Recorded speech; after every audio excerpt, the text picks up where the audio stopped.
因为此地禁止，我不杀你，但也不会让你好过。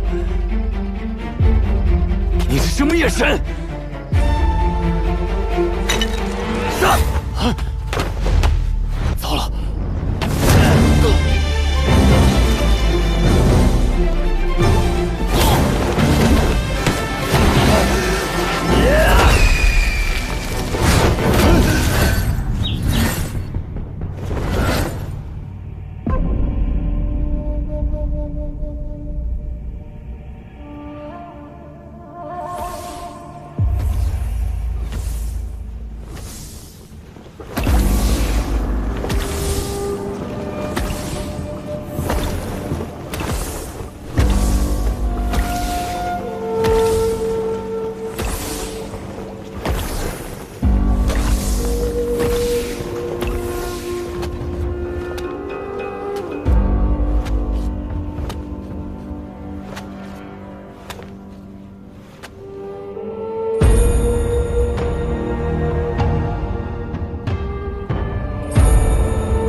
小杂种，你杀不杀我都是死路一条。我跟你没仇，这是你想害我，我才还手呢。你来我讲道理，你配吗？你是不是一定要杀我？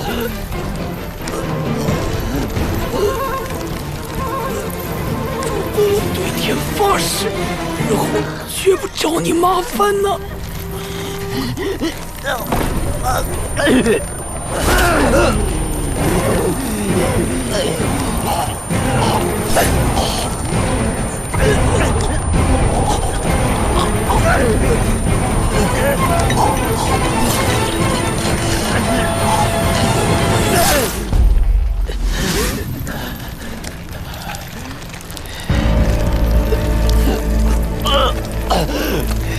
难怪先生说世间成事者，超世之才不过其次，坚韧不拔之志，方为首要。陈平安，你替先生给我上了一课。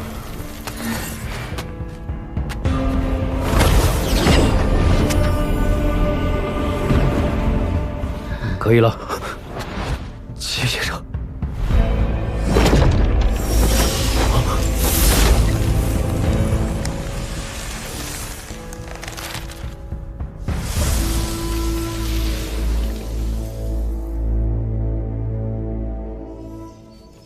陈平安，你不妨先松开手，随我四处走走。有些事情我难辞其咎，必须给你个交代。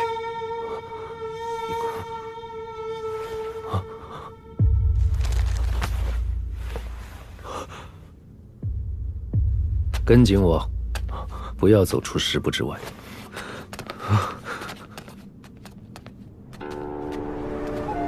陈平安，你信不信？这世上有神仙精魅，妖魔鬼怪。信的。小时候，我娘常说些老故事，要我相信善恶有报。善恶有报之说有待商榷，因为对善恶的定义，每个人心中都不一样。齐先生，我能问一个问题吗？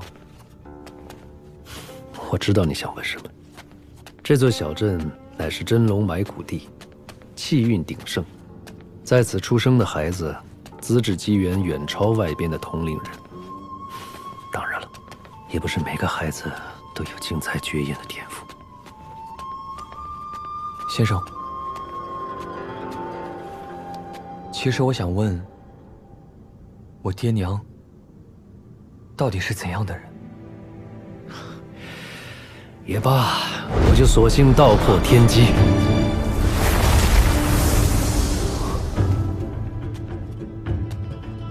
小镇的新生儿都会被专人以独门秘术取一滴心头血，灌注于日后烧制的那只本命瓷当中。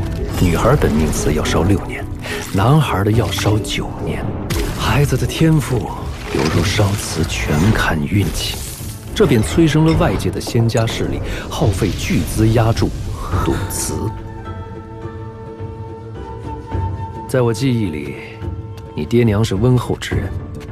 你爹天资平平，不值得被买瓷人带离小镇。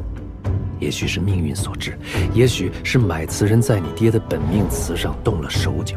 总之，不但他命运多舛，也连累你娘和你一起受苦。再后来，他竟偶然知晓了本命瓷的秘密，一旦被人开窑带离小镇，就会一辈子沦为牵线木偶。于是，他便砸碎了你的本命瓷，那是一只瓷镇纸。买瓷人的震怒，可想而知。我爹究竟是怎么死的？逝者既然已逝，生者更当愤然而生。若要知晓你们的命运为何会被操纵，须知此方天地的渊源。3000年前，真龙陨落于此，4位圣人订立契约，规定每60年换一人坐镇此地，看顾真龙残余气数，以儒士道兵为主，其余仙家豪阀皆有机会来分润好处。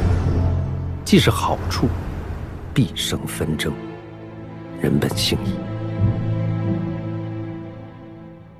我只是不明白，为什么那些外乡人可以不在意别人的性命？那说书先生叫刘志茂，实乃旁门中人。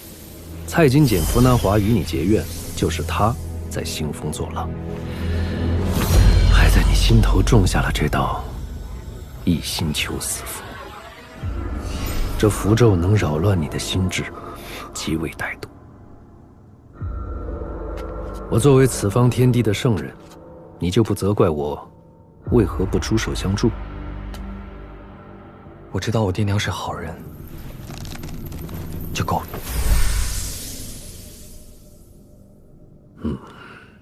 阻止你杀福南华，并非我想与他背后的老龙城结善，恰恰相反。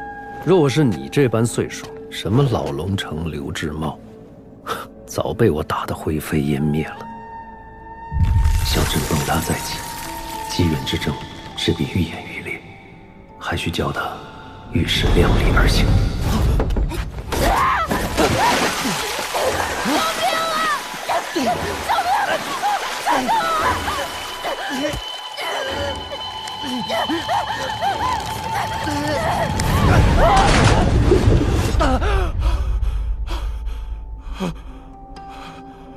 陈平安，若是将来有陌生人掉进水井，救人则死，你救不救？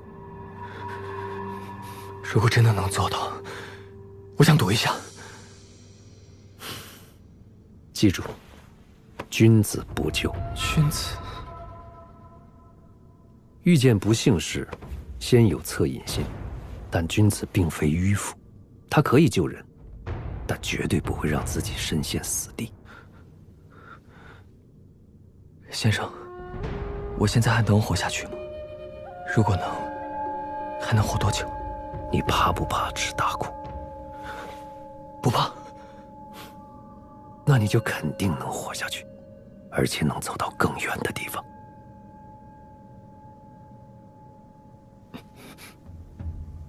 齐先生，你真的能让一切都静止吗？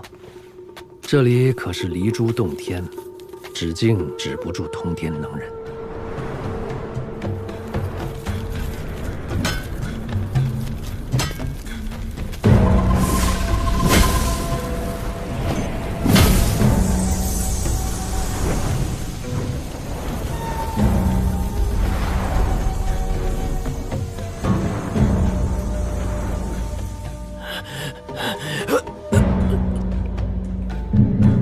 速速离去！齐先生，圣人不计小人过，晚辈即刻启程。只是这2代金睛铜像该如何处置？留在院中即可，30年内不许离开舒简湖半步。齐先生的大恩大德，晚辈敏感无内，没齿难忘。你历经此劫，凭赤诚本心度过，是该补偿你一份机缘了。随我来。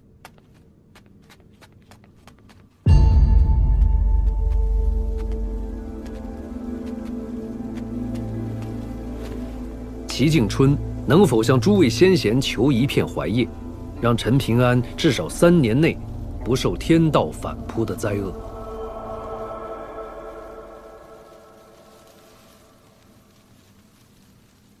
我坐镇此地，没有功劳也有苦劳，难道还不配一片祖荫槐叶？何况这少年本就是小镇人士，诸位先贤何以如此吝啬？其实，陆道长说，只要我当了阮琼师傅的学徒，就有希望活下去。所以有没有槐叶，没事的。真心话？假的。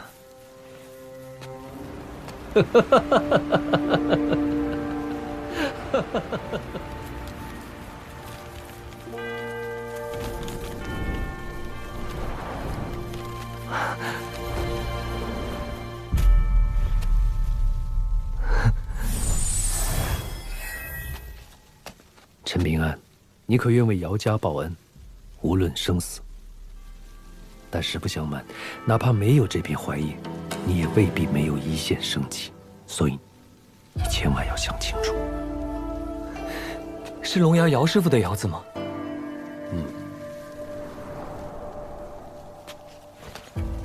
只要我陈平安活1天，只要是跟你有关的姚姓人，哪怕救人必死，我陈平安必救之。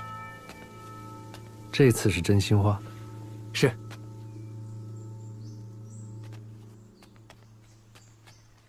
那么蔡金简和符南华就交由我处置了。如今你有了这片祖荫槐叶，就更不要看清生死，好好活下去，才是对你爹娘最大的回报。不是什么贵重物品，更非仙家物件，放心收下。其实我与你一样，曾是陋巷少年，发奋苦读，历经磨难，才得以拜师。求学的那段时光，是我齐敬春这辈子最开心的岁月。后来先生交给我这根簪子，算是一种期许和嘱托吧。可惜这么多年来，我做的一直不好。如果先生在世的话，会失望了。留在我这儿埋没了，不如转赠给你。更何况你并非无功不受禄。我这60年来一直有个心结解不开，可惜先生已逝，也以为这辈子都得不到答案了。是你帮我解了惑，所以我转赠给你，在情在理。我只能帮你求来一片槐叶，无法给你更多机缘了。先生已经做了很多了，记住，以后不管遇到什么，都不要对这个世界失去希望。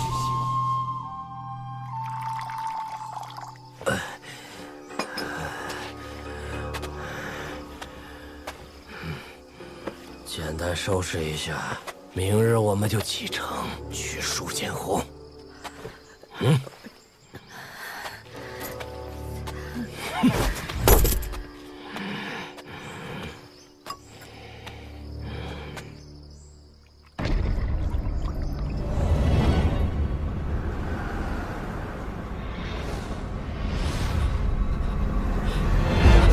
小泥鳅，别怕，我保护你。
小年兽，原来你是龙啊！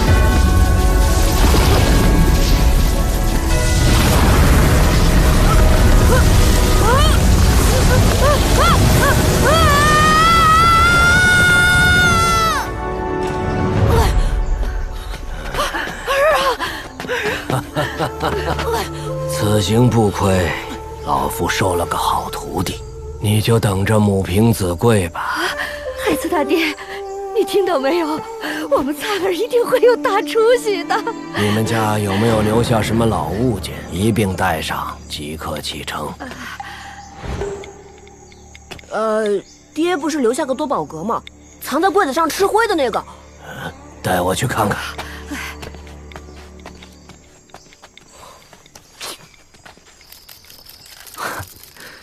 你赢了，承让，好不容易才赢了宋兄一回。等下你就走了，咱们去喝一杯。先生，可以吧？去吧。好的，带我去准备一下。你为何故意输给他？让他带着遗憾离开不好。听说先生也要离开这里了，1旬之内即走。那正好，我还能为先生送行。无需为我送行。宋继信，你以后到了小镇之外，切记不要太过张扬。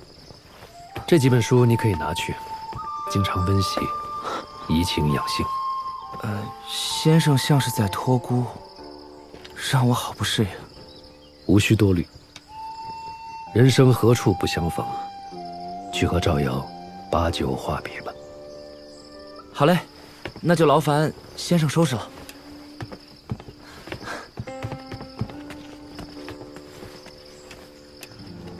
你好自为之。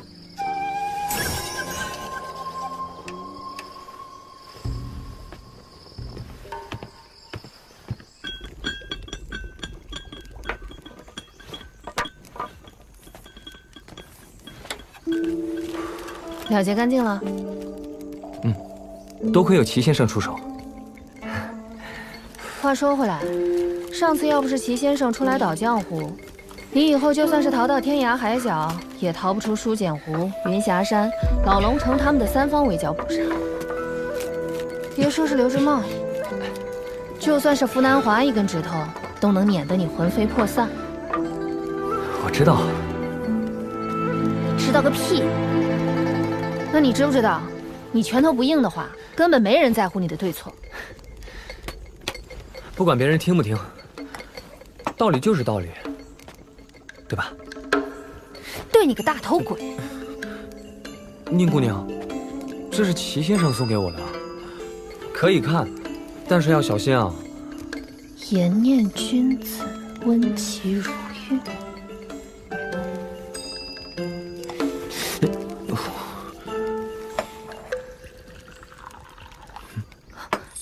给你，君子。陈平安，滚出来！再不出来，你这辈子都别想见我！陈平安，你快出来！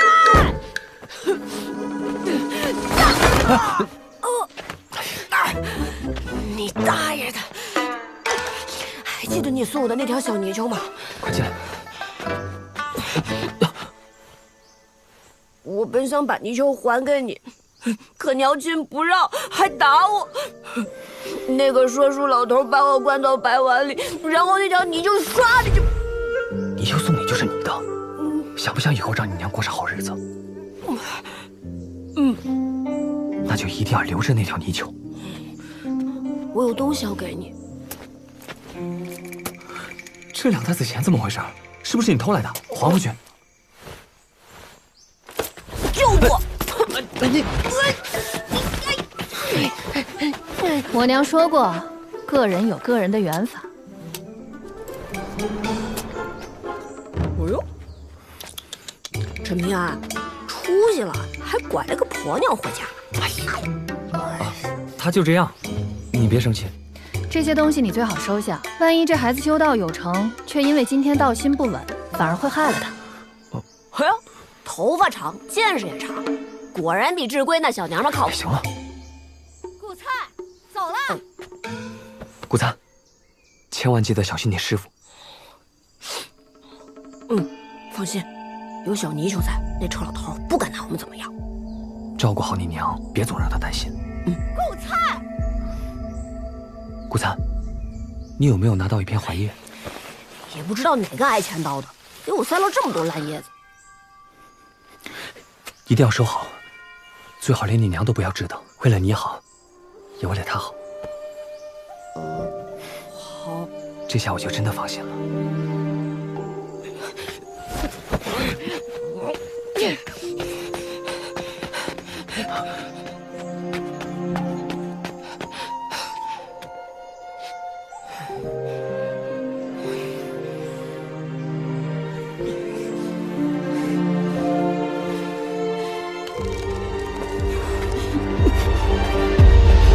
小泥鳅是你的，对不起。傻样！别打搅我，我们要去一个叫书简湖的地方。你以后要是娶不着媳妇儿，就来找我，我送你17、8个。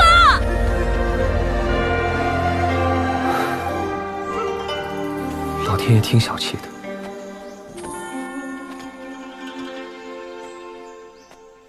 莫愁前路无知己。都可以。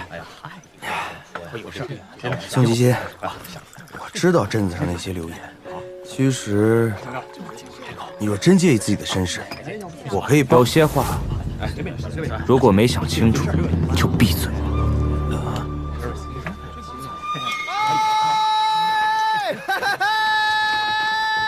外面有个傻子。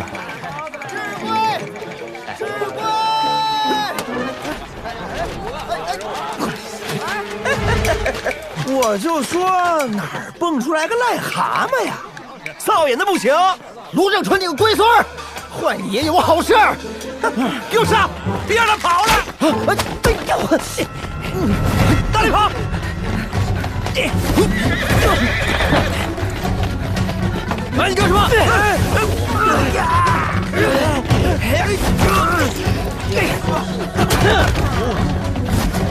我的眼睛！别让我抓到你！上！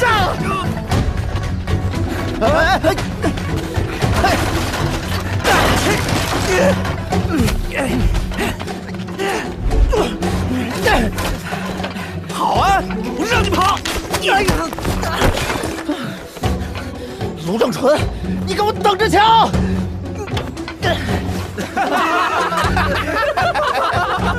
下次学乖点儿，见爷爷我呀，记得先磕头。二位仙家，老朽这就下去吩咐下人焚香扫洒。有劳，袁前辈，此地术法禁绝，你我大可以念为镜，以团扇为赌，定一定这2份机缘的归属。徐夫人好算计，一入念境，老夫岂不是要强压2境？那袁前辈的意思是，老夫自压3境，陪你玩玩。起。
一力降实惠，愿赌服输。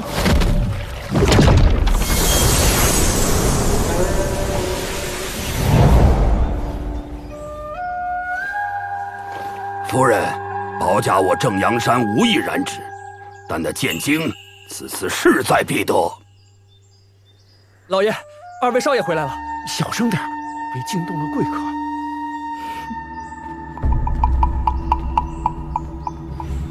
你们可知一名叫刘宪阳的少年？我们此行的目的是想跟他买一副宝甲，还有一本剑经。就这事儿，仙家你是不知道，那刘宪阳见我们哥俩都得跪着走。我这就让他乖乖给仙家送来。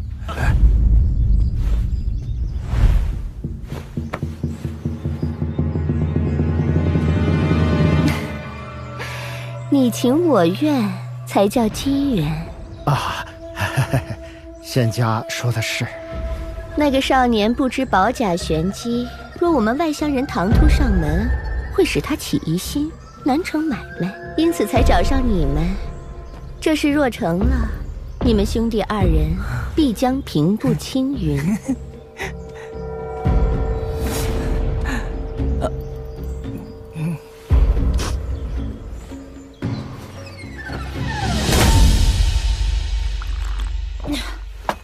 那位齐先生虽然有心帮你，但他现在处境不妙，怕他之后管不着你的生死。我宁瑶为人处事，滴水之恩也会涌泉相报。瞪我一眼，我就睚眦必报。你救了我一命，我自会答应帮你做一件事。但咱俩毕竟没那么深厚的情分，如果你想让我帮你做2件事，就需要1袋金金铜钱作为报酬。宁姑娘，你不用觉得亏欠我什么，救你的是陆道长。如果不是当时我以为自己死定了，想着陆道长能再帮我爹娘做些什么，哎呀，好了好了，还是谈报酬的事吧。比如这袋迎春钱我就很喜欢，其他2袋样式不好看，注纹也不讨喜。这些铜钱还分不同的种类？那可不，这是压胜钱，庆贺上梁用的，这叫迎春钱。皇宫里每年都会用它悬挂桃符。至于这个供养钱嘛，城隍爷塑像拿在掌心里的就是它喽。哎呀，算了，我欠了你一个天大的人情，不该趁火打劫的。啊，你就当我什么都没说。我报答你救命之恩一事，一定会偿还。但在这之前，你要好好的，别一不小心就死了。离开小镇后，我自会帮你解决后顾之忧。不过丑话说在前头，我只会量力而行。这个，还有这个，这些都送给你了。哎，陈平安，你是不是喜欢我？眼光不错，但是我可不会答应的。我宁瑶喜欢的男人，一定要是全天下最厉害的剑仙，全天下最厉害大剑仙。管他是谁，在他的剑前都要给他低头让路。宁姑娘，你误会了，我没有喜欢你。啊，这么点喜欢也没有？没有，宁姑娘你放心，我真没有。陈平安，就算你以后侥幸娶了个媳妇儿，多半也是个缺心眼儿的。鄙人教导不周，请仙家息怒，仙家息怒啊！臭丫头，打个赌呗！你要能说出池里有几条鱼，我就让娘饶他一命。好，赌就赌。1、2、3、4、5。袁爷爷，这怎么数啊？小姐勿忧，老奴自有办法。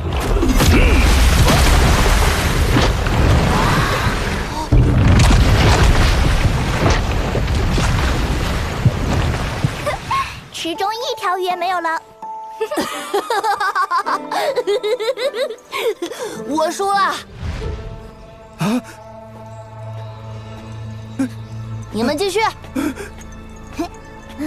小孩子的话，算数哦。仙家息怒，息怒啊！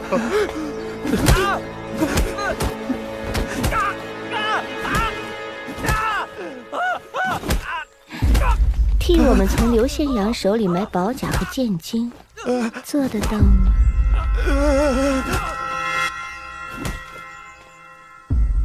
哎，有句诗说的什么来着？好物流离，世间好物不坚牢，彩云易散琉璃脆。不愧是姚哥啊，学问顶呱呱。君子当坐如师，立如棋，礼从仪，始从俗。夫礼者，所以定亲疏，决贤矣，别同义，明是非也。树挪死，人挪活，泥土挪窝，成了佛。如果可以的话，请你们告诉我爹娘，我现在过得很好。后会有期，后会有期。哎，怕是难喽。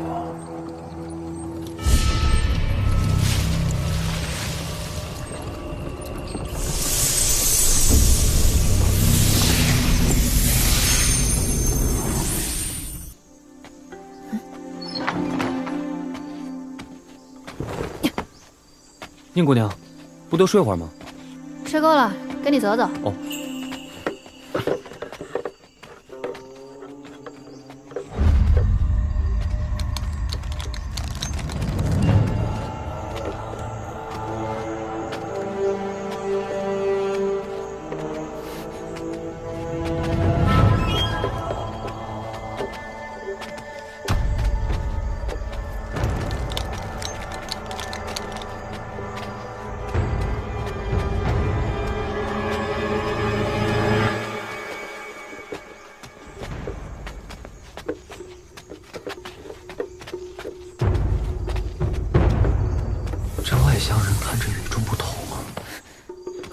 刚才好险，那个关老爷看着挺和气的。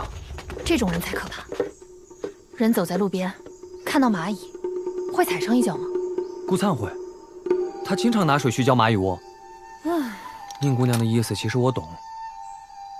在你们这些外乡人眼中，我们都是蚂蚁。不过你们有的人就像顾灿这样，会觉得掌握蚂蚁的生死很有趣。但那位关老爷不一样，对吧？怎么琢磨出来的？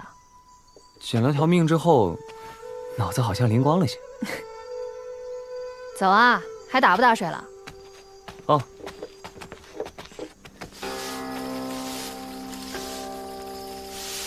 唉，下来下去都是死局一盘，无解。此言差矣。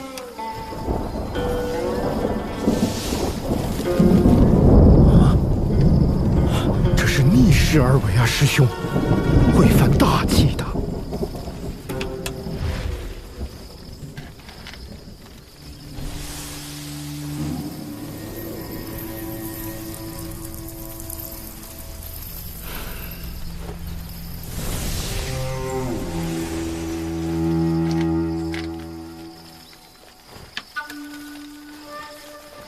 师兄，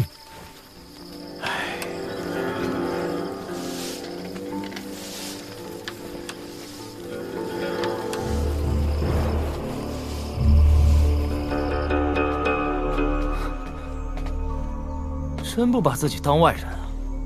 你究竟是谁？来我家做什么？这些年的清苦，对你也是一种历练。行了，收拾下行李，离开前跟我去趟廊桥，磕几个头。凭什么？当然凭本王是你小子的亲叔叔。大黎王朝武道第一人。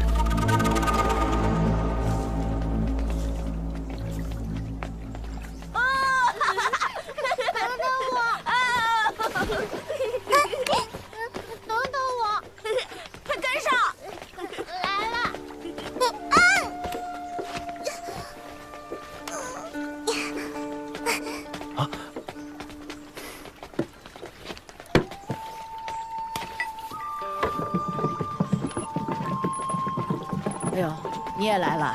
是，对呢。哎，插什么队？我说今天怎么这么倒霉呢？原来碰到个丧门星啊！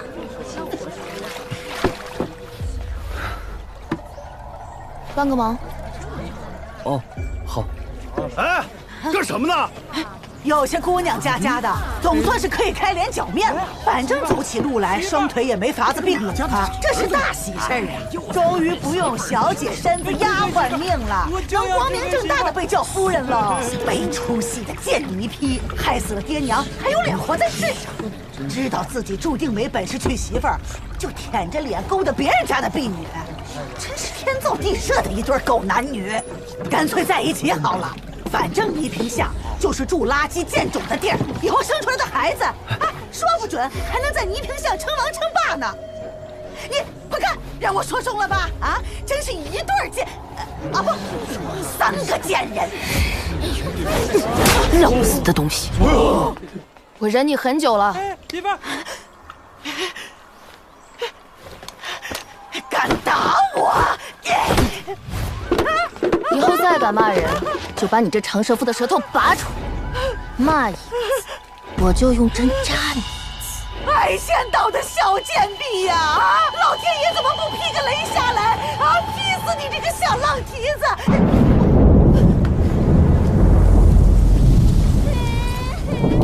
老让开！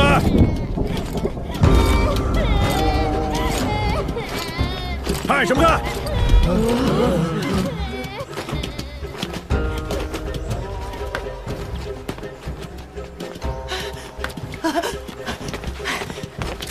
乖孙子，别骂。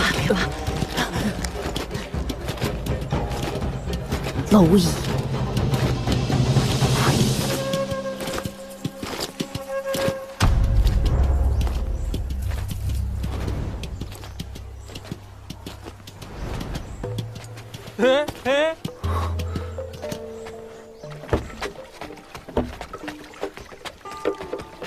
刚才，别谢我，我骂人跟你没关系。我家少爷说他在书上看到，传闻每逢初春，就会有天庭正神身披金甲，擂鼓于云霄，辞旧迎新，震慑万邪，以报新春。你家少爷读书确实多。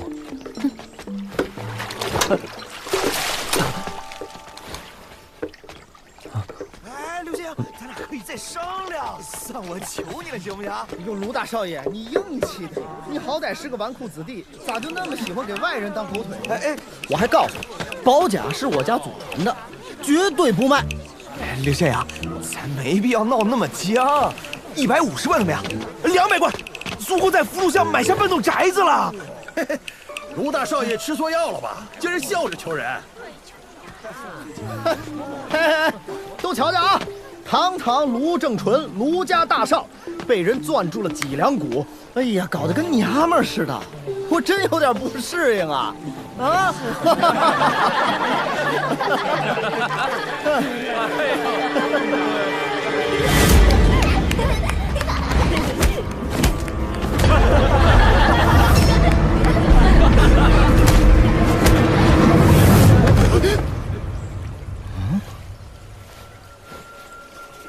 刘县阳，我求求你了，刘县阳，你就卖给我吧！哎，求求我可没动手啊！你别想讹人。算我求你了，之前的事我给你认错，行不行？刘县阳，我求你了，求你了，卖给我吧，卖我吧！事出反常必有妖。哎，哥们儿，你在这这么整，算哪门子事儿啊？回去商量个公道价，才200贯，那帮贵人不嫌掉价吗？对，只要你肯松口就好，我这就去办。师兄弟，够意思。拜阮师傅为师了吗？急啥？像我这种手脚利索又吃苦耐劳的学徒，打着灯笼也难找。明儿个就去，今儿先糊弄一下这个卢真纯，等拜了师，一切都好说。你爷爷留给你的宝甲，你可别放家里啊！哎呀，放心吧，兄弟。你怎么还是把它藏这儿了？哎，这手灯下黑，你说行不行？缺心眼儿吧你！这幅金桂挂月的镶嵌图案，别轻易贱卖了。哼，那玩意儿我打小就不喜欢。你知道这材料是什么？啊，那上面应该是石头碾碎了粘出来的图案，和这甲上镶的一样。小溪里面多的是，我们这除了志龟，没谁带进这些石头。哎，真是住在金山银山的穷光蛋。这是蛇胆石，你说志龟喜欢，在你们小镇人眼中一文不值，但在外面价值连城。若真能得此宝甲，纵是舍命血战也是值得的。你们千万……宁姑娘，我去小溪抓几条鱼给你补补身子。啊，顺便摸几块石头。鄙人崔明皇，拜见大黎藩王。不愧是观湖书院的河比郎啊，居然知道我的行踪。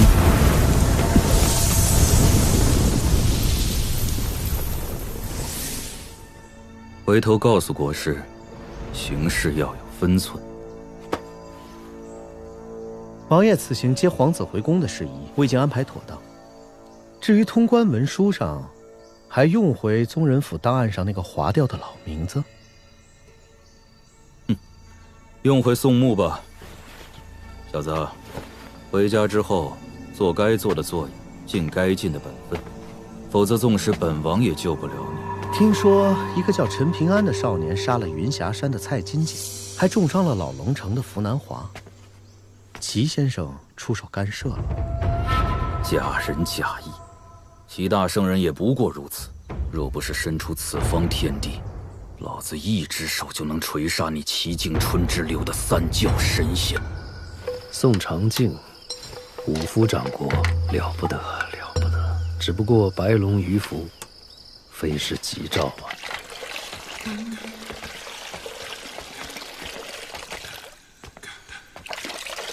志龟，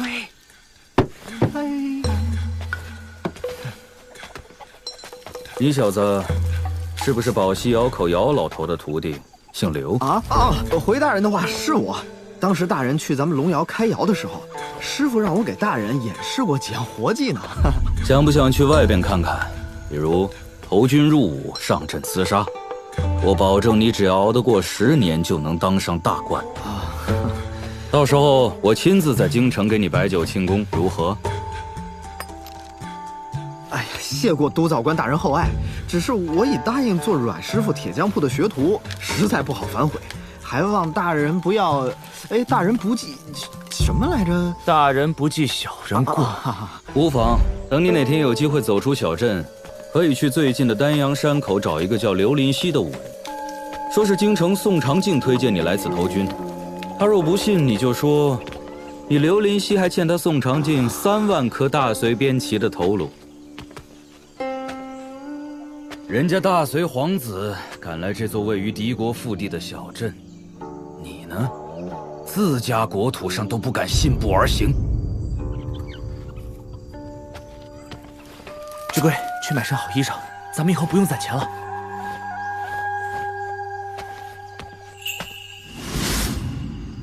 哎，志贵，宋吉星跟督造官到底什么关系啊？窝囊废！怎么了？不过是认识个管烧瓷的官老爷，了不起啊！保证一炷香，人争一口气。哼哼，可惜窝囊废就只有一肚子窝囊气。王珠，有本事你再说一遍！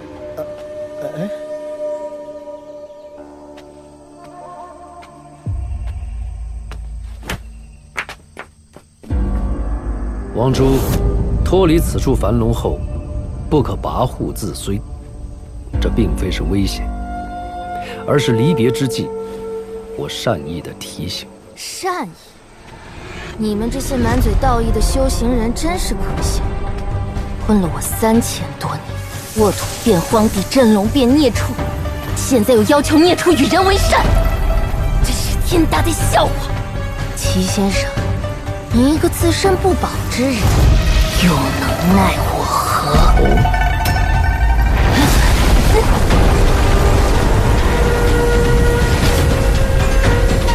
我知道你有无尽的怨恨，我也并非容不得异类。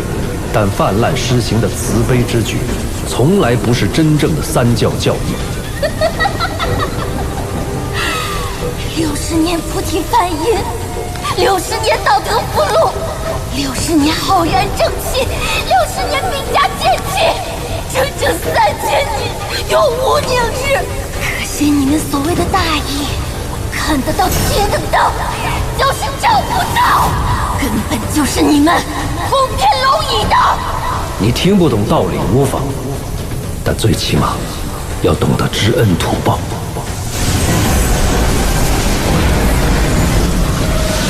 雪中送炭的温暖，哪怕时日再久，都不应忘却。当年在你最虚弱之时，不得不低头俯首，主动与人缔结契约，是陈平安救了你，而你却一点点蚕食掉他仅剩的技术。你不顾恩德，还忘恩负义。饿了就找东西吃，天经地义。陈平安命中注定没有机缘，早死早投胎，对他也是件好事。住口！人生各有命数缘法，其实你可以一言断之。这一线生机是圣人们恩赐你的，别说镇压你3000年，3万年又有何难？他的恩赐，我不稀罕。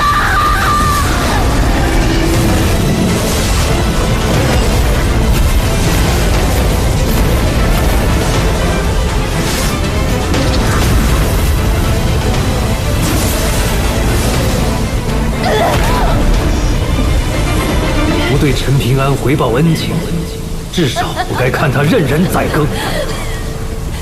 他那条贱命什么时候变金贵？为了利益手足相残，为了活命因子而食，为了大道机关算尽，死去的人何止1000万！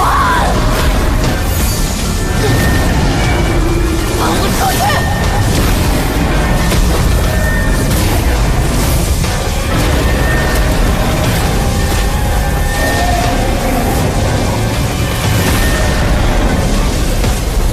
放肆！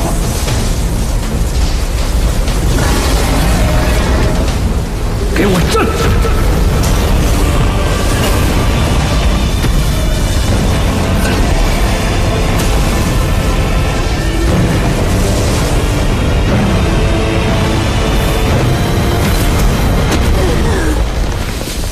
！3次围压，是要你礼敬天地、苍生、大道。我教礼仪，旨在为万物苍生谋取另一种自由。只要你不逾矩，不为质，恪守礼节，自是天大地大，何处去不得？先生今日的教诲，奴婢记下了。但是，就算我对陈平安忘恩负义，这些年先生对他不也是袖手旁观吗？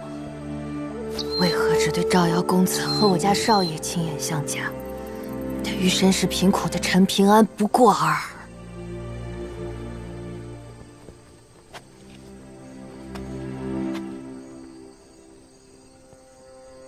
天行健，君子以自强不息。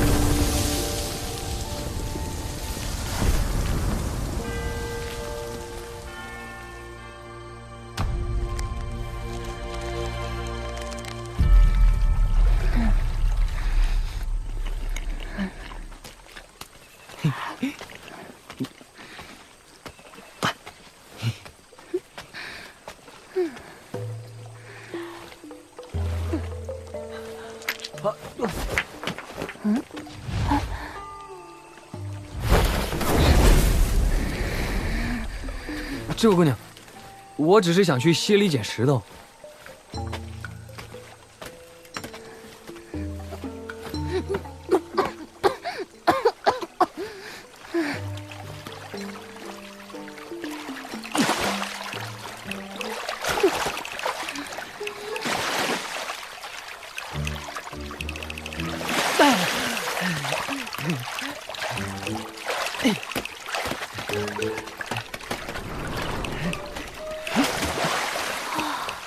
厉害的，厉害的！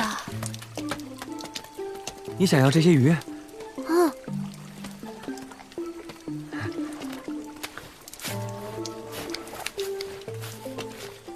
这3条鱼都送给你好了。谢谢。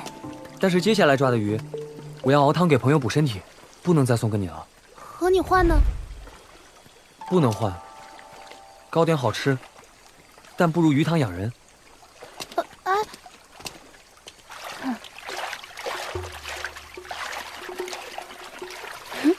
不知道够不够凑一碟青椒炒鱼。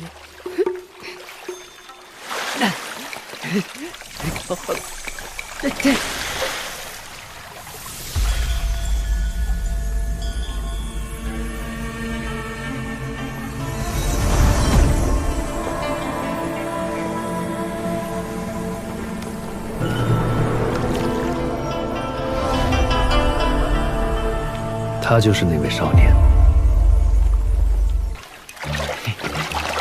吃我一腿！哎，你小子真狠啊！哼，咱以后就是阮师傅的半个开山大弟子了。太好了！哎呀，要是没有那个条件，就完美了。什么？阮师傅说了，绝不允许我跨过廊桥半步，否则就打断我的腿。嗯。嘘，姓宋的搞什么幺蛾子啊？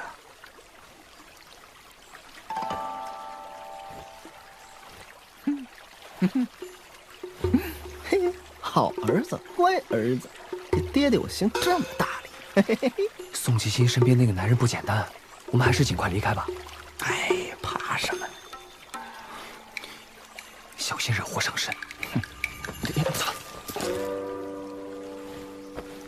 如果本王没有记错，你们小镇3000年来，不管发生多大的洪水，都未能没过那绣剑条的剑剑。这把剑很不一般，它被圣人用来镇压铁索井出口，是为防止潭底龙气涣散过快。也正因为有着龙气滋养，小镇3000年来才能机缘不断。天底下最后那条真龙，到底有没有死？3000年前那场屠龙之战，死了不少炼气师，就连三教圣人和百家宗师，也多有陨落。我虽然不知数千年前圣人初衷和谋划，但我猜得出，那条真龙绝不简单。说对一半，真龙虽死，然气运犹存。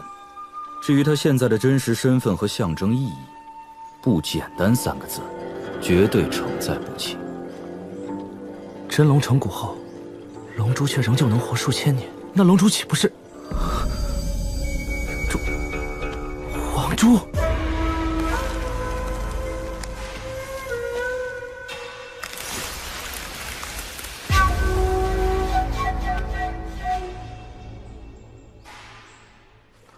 竟然是之鬼！总之，牢牢记住，大黎所有谋划心血，皆为风生水起。以后到了京城7辆大卸，时刻保持谨言慎行。还有，更要去提防一个人。提防一个人？国师绣虎。我大黎能够在短短的50年之中，破江至140郡1500城，有此人一半的功劳。那另一半的功劳？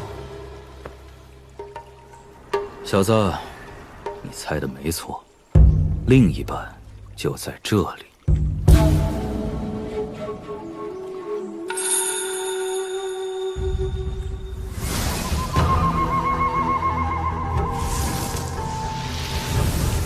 启禀国师，宋长靖已见过宋吉星，三教一家也将要取走压胜之物，离诸洞天，坍塌在即。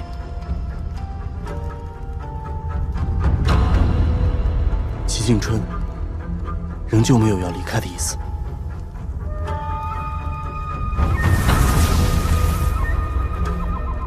大势之下，逆势必亡矣。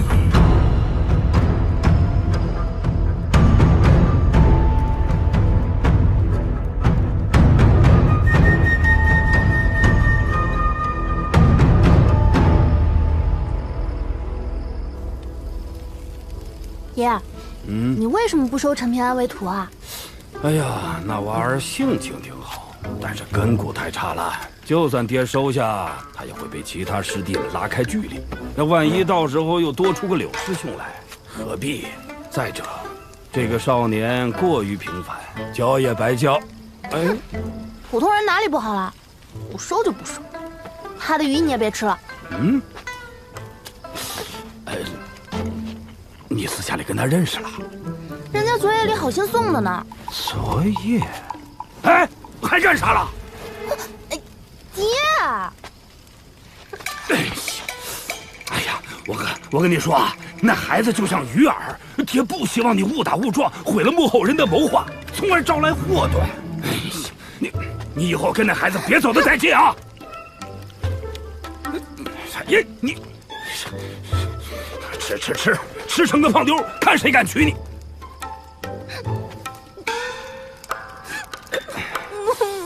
哎呀，看我这嘴，哎，行，吃吧啊，吃吧，好。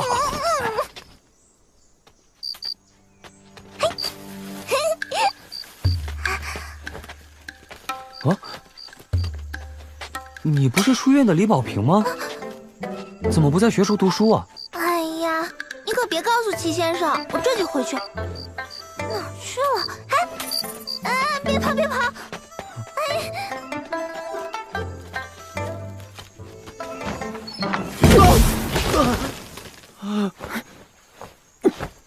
哎，你回来了，这套拳法还可以，你就练这个吧。怎么说也能强身健体。宁姑娘，不用谢我。可是这拳谱，你要是想表示，也不是不行。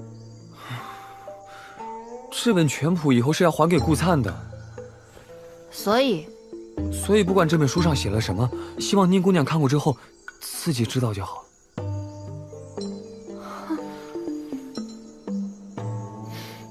啊，你当我稀罕你这破拳谱啊？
羽为之道，蚩尤平定，苍龙伏位，白虎飞行。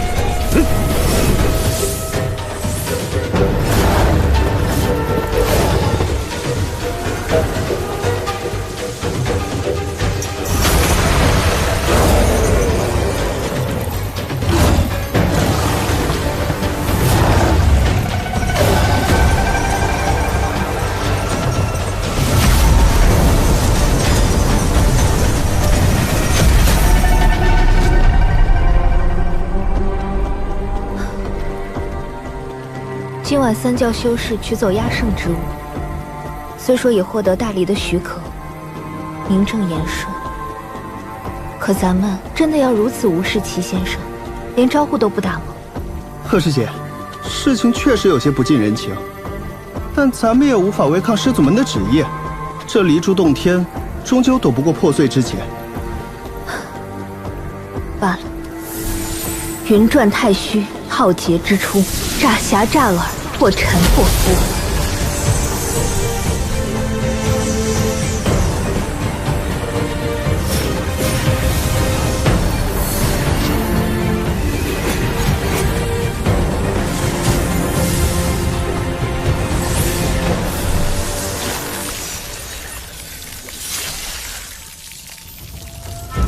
哼，这么急着拿走压胜之物，简直是在催百姓早下黄泉。这就是满口道义的圣人做派，恶心！你们也配指责我？几千年了，你们子孙从我这里获得的机缘数不胜数，我以前没计较，现在还我一分利息，这账就算消了。给脸不要脸是不是？卢李赵宋，你们4大姓，每家最少掉3片槐叶，少1片，我王珠跟你们没完。姓宋的，大黎王朝跟你们姓，最大的功臣是谁啊？信不信我一出去，就让大黎改姓？姓曹的，曹熙这个兔崽子是怎么当上一国真君的？还用说吗？姓谢的，当初要不是我，谢氏他早就被洪水冲走了。1片槐叶，1份机缘，你们不多给我1片，说得过去吗？其他家族都死绝了，你们自己看看，小镇就快要崩塌了。那些肉眼凡胎的百姓却什么都觉察不到，还有那些狗屁圣人，教导别人规矩，自己恶人祸因，早晚天诛地灭，不得好死。离家以后要好好的。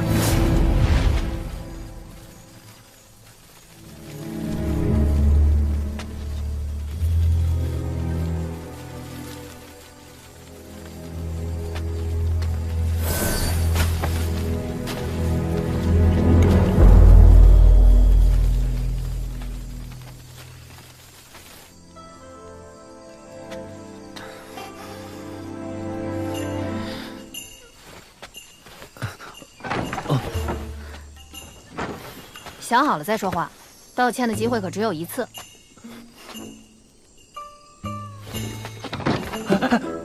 宁姑娘，我想练拳保命，但自认不全，希望你教我。你就不怕我据为己有？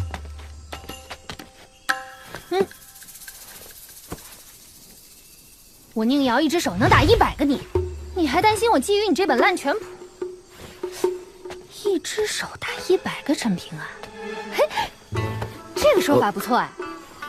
以后见到谁谁谁切磋之后，如果败于我手下，就撂下一句：你才3000个陈平安的实力，也敢与我一战？遇见一条洪荒凶兽，就告诉自己，这条孽畜相当于3万个陈平安，快跑！可以可以。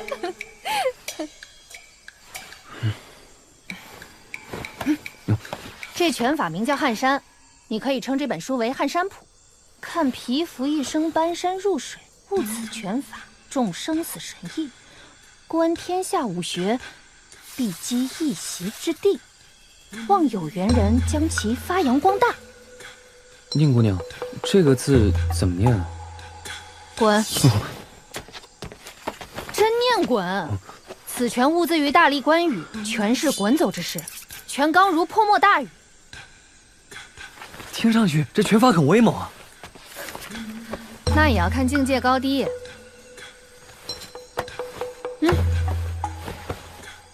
听好了，天下武学分9境，当然有人也说，其实9境之上还有第10境。武道9境分练体、练气和练神，各有3层境界，步步登顶，一步差不得，更错不得。练体3境界，第1层泥胚境，自身如一尊泥菩萨，气沉丹田，不动如山，算是在武道一流，正式入门。第2层木胎境，由粗入细，拓宽经脉，一达开山，大凹骨骼，滴水穿石。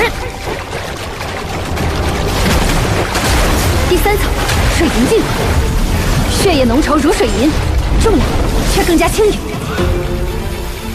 气血凝聚合一。第4层阴魂境，第5层玄魄境，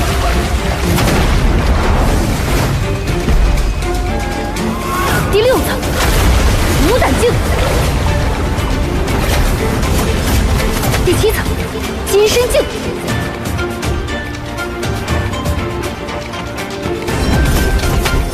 第8层羽化境，第9层山巅境，能够全裂城墙，掌劈大江，一身雄浑刚气，百邪不侵，千钧辟翼。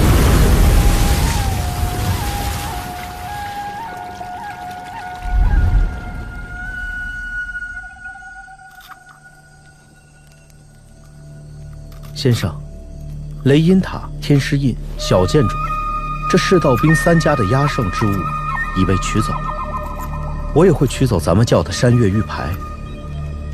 这小镇怕是时日无多了。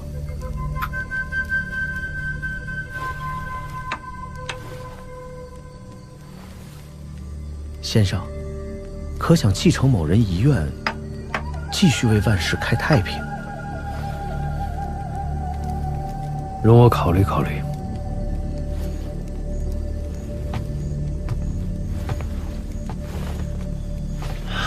杀身成仁，舍生取义，对这孩子来说太大了些。安心在平，立身在正，又太虚了。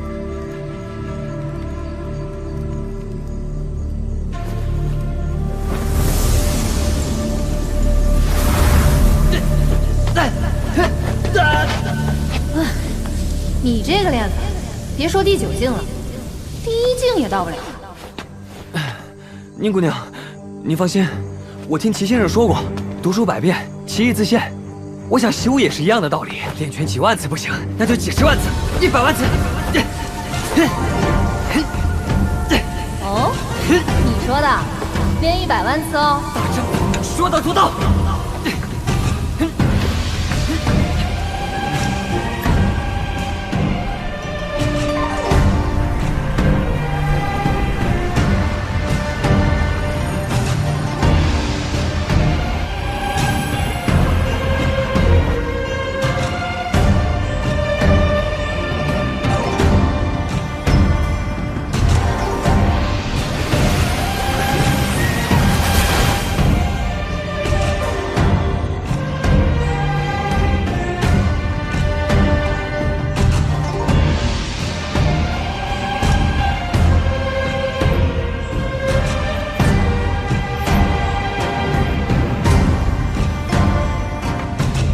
千年暗示，一灯既明。